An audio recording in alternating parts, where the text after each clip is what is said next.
सभी बच्चों को मेरा नमस्ते।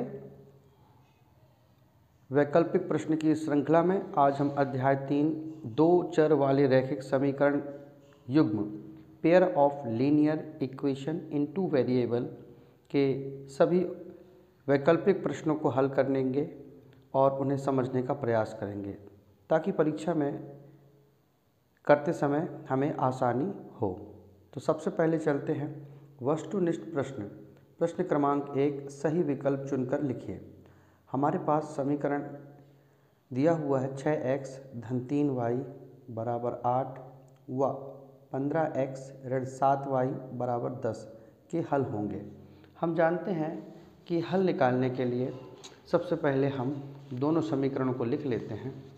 तो जैसा कि मेरे पास समीकरण 6x धन 3y बराबर 8 व 15x ऋण 7y बराबर 10। अब हमने इसको बटे के रूप में लिख लिया है। क्योंकि इसकी 3 शर्त होती है, मैं तीनों शर्त आपको बताना चाहता हूँ। पहली है a1/a2 बराबर नहीं b1/b2 के। यह एक अद्वितीय हल होता है और जिसमें रेखा प्रतिच्छेद करती है। a1/a2 b1/b2 बराबर c1/c2। इसमें अनेक हल होते हैं, अनंत हल भी इसको कहते हैं, और रेखाएं संपाती होती है। संपाती रेखा एक के ऊपर एक रेखा, और अद्वितीय हल में रेखा प्रतिच्छेदी अर्थात इस तरह से काटना और ये एक के ऊपर एक होना। तीसरी शर्त है a1/a2 बराबर b1/b2 बराबर नहीं c1/c2 के। कोई हल नहीं होता और रेखा समांतर होती है। जब भी समांतर रेखा होती है वो कुछ इस तरह से होती है। अतः हम देखते हैं कि उपरोक्त समीकरण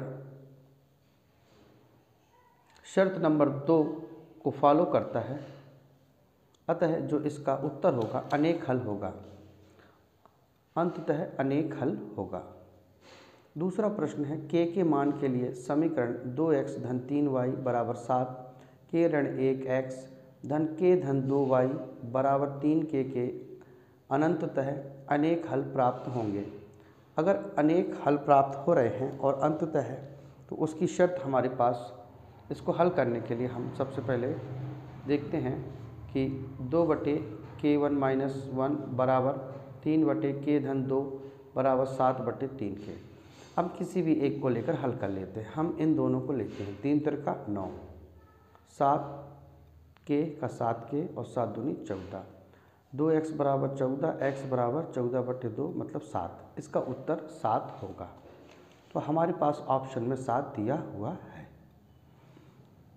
समीकरण निकाय में यदि a1/a2 बराबर b1/b2 बराबर नहीं है c1/c2 के तो हमें प्राप्त होगा। यदि ऐसी स्थिति आती है तो कोई हल नहीं और समांतर रेखा होती है, कोई हल प्राप्त नहीं होगा। इसका ऑप्शन बी सही होगा।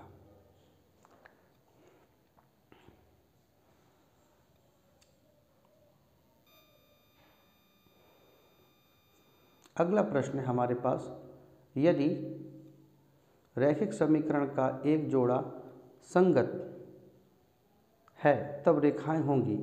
अगर संगत की बात आती है तो दो ही चीज़ संगत होती है, ये तो प्रतिच्छेदी ये तो संपाती। तो दो स्थिति निर्मित होगी, प्रतिच्छेदी अथवा संपाती। इसका सी ऑप्शन सही होगा। रैखिक समीकरण युग्म a1x b1y c1 बराबर 0 तथा a2x b2y धन c2 बराबर 0 एक अद्वितीय हल होने की शर्त है। यदि अद्वितीय हल है अर्थात इसका ए ऑप्शन सही है।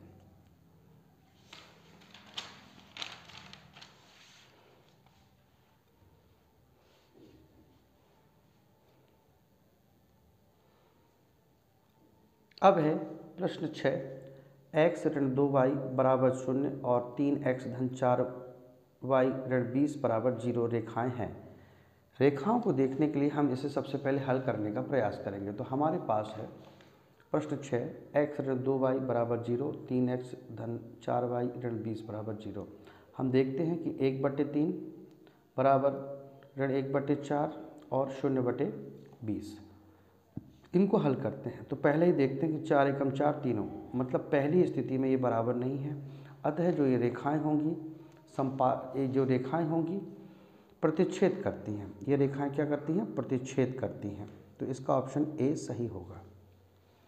अब हमारे पास जब a1/a2, b1/b2 और c1/c2 हो तो रैखिक समीकरण युग्म a1x b1y प्लस c1 बराबर 0 तथा a2x b2y धन c2 बराबर 0 का। तो ऐसी स्थिति जब हम जानते हैं कि तीनों के तीनों बराबर, तो इसका अनंततः अनेक हल होते हैं। इसका सी ऑप्शन सही है। समीकरण x धन 2y धन 5 और ऋण 3x ऋण 6y धन 1 का हल होगा। अगर हमें इसका हल निकालना है तो इसको हम हल करके देखते हैं कि x धन 2y धन 5 ऋण 3x ऋण 6y धन 1/3 बराबर 2/6 और अंत में बराबर नहीं है 5/1। अगर ऐसी शर्त होती है तो कोई हल नहीं होता और रेखाएं समांतर होती हैं। तो इसका कोई हल नहीं होगा और रेखाएं समांतर होंगी। अगला प्रश्न है रिक्त स्थानों की पूर्ति करिए।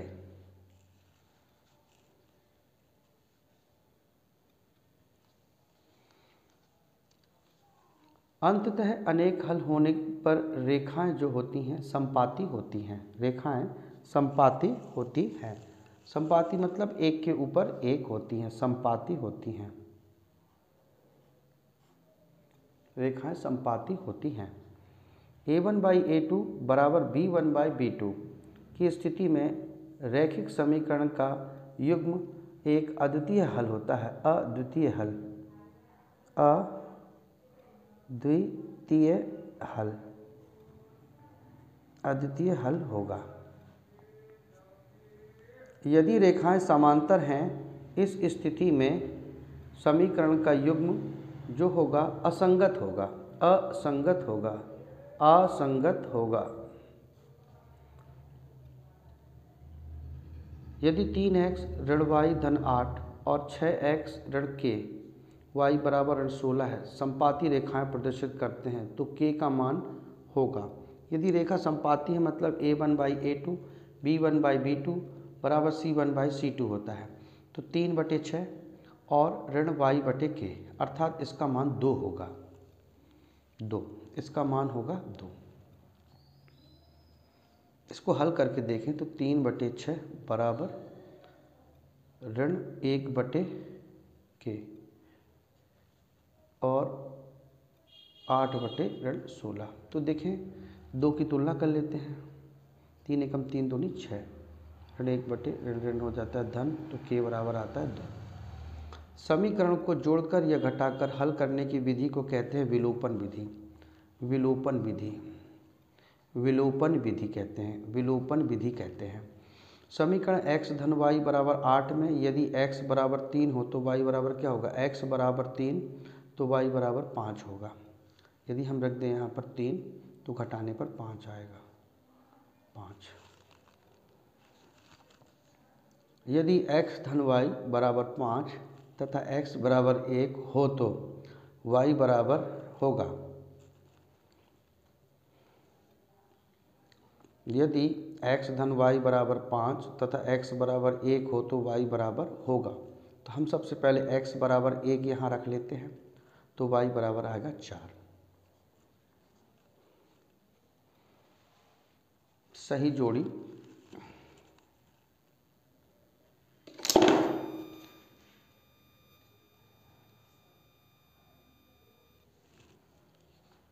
सही जोड़ी बनाइए। खंड आ खंड बा। एक चर का मान दूसरे समीकरण में रखकर हल करने की विधि होती है। यदि हम एक चर का मान दूसरे समीकरण में रखते हैं तो ये कहीं ना कहीं प्रतिस्थापन विधि होती है, अर्थात हम उसे मिलाते हैं तो यह है प्रतिस्थापन विधि होगी। समीकरण को जोड़कर या घटाकर हल करने की जो विधि होती है वो होती है विलोपन विधि। विलोपन विधि समीकरण से प्राप्त निर्देशांकों को ग्राफ में प्रदर्शित करने की जो विधि होती है वह होती है आलेखी विधि। क्या होती है? आलेखी विधि। आशा है यहाँ तक आपको समझ में आ गया होगा। अब हम चलते हैं प्रश्न क्रमांक 4, सत्य एवं असत्य बताइए। दो हमारे सामने हैं,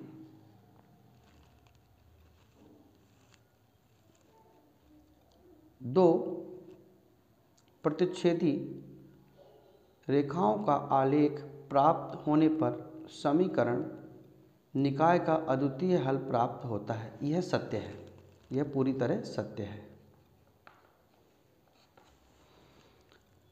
a1/a2 बराबर b1/b2 बराबर c1/c2 की स्थिति में समीकरण निकाय का कोई हल प्राप्त नहीं होता। असत्य। इसमें अनंत हल प्राप्त होते हैं। रैखिक समीकरण युग्म में एक समीकरण होता है। असत्य है। युग्म है अर्थात जोड़ा, दो समीकरण होना अनिवार्य है।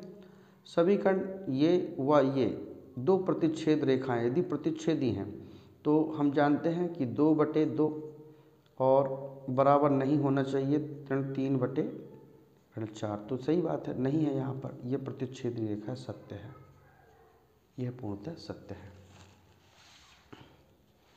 अब हम हल करेंगे। एक शब्द में या एक वाक्य में उत्तर लिखें। एक शब्द अथवा एक वाक्य में उत्तर लिखें। तो एक शब्द एक वाक्य में उत्तर लिखें। स्थिति a1/a2 बराबर b1/b2 बराबर c1/c2 में रेखाएं कैसी होंगी? तो रेखाएं हम जानते हैं समपाती होंगी। रेखाएं यहाँ पर समपाती होंगी। अगर तीनों स्थिति बजाएं बराबर हो जाती हैं तो रेखाएं समपाती होती हैं।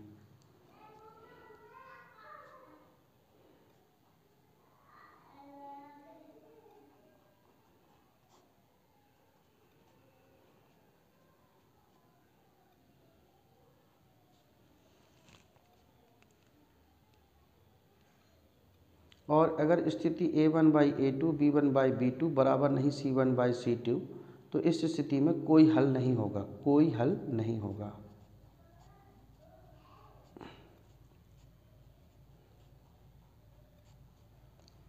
दो प्रतिच्छेदी रेखाएं किस स्थिति में प्राप्त होंगी? उनकी स्थिति होगी a1/a2 बराबर नहीं b1/b2 के।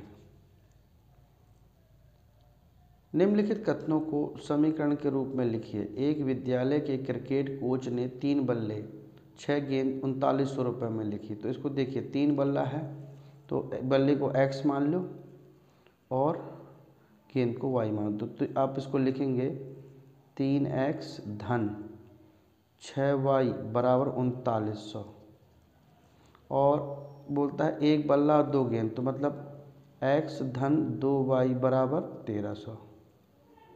ये इसके उत्तर होंगे। 3x धन 6y बराबर 3900, x धन 2y बराबर 1300।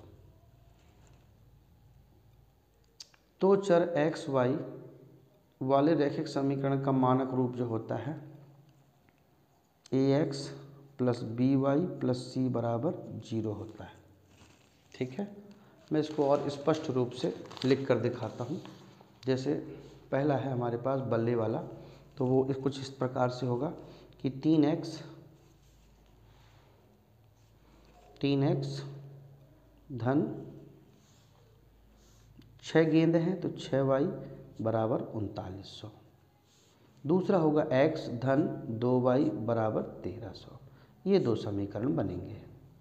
तीसरा का जो हल होगा, दो चर वाले रैखिक समीकरण होता है ax plus by plus c बराबर 0। आशा है कि यहाँ तक के सारे प्रश्न आपको भली भांति समझ में आ गए होंगे।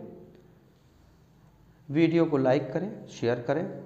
यदि और कुछ समझना है तो कमेंट अवश्य दें। वीडियो देखने के लिए आपका बहुत बहुत धन्यवाद। आपका दिन शुभ रहे।